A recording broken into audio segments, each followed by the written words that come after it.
Ujung dunia.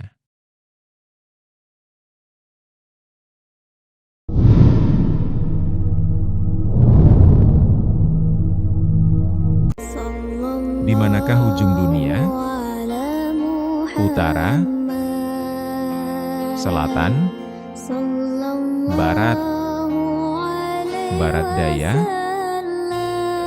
barat laut, tenggara, timur, timur laut.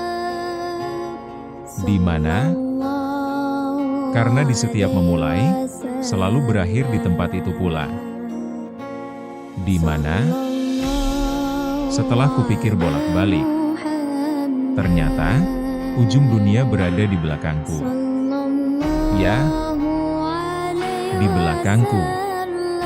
Karena bentuk dunia bulat, tidak ada ujung pangkalnya. Maka, dimanapun aku berdiri, ujung dunia berada di belakangku. Presentasi Wandi. Keluarga Sunda Agregat. Bogor, Indonesia 2025.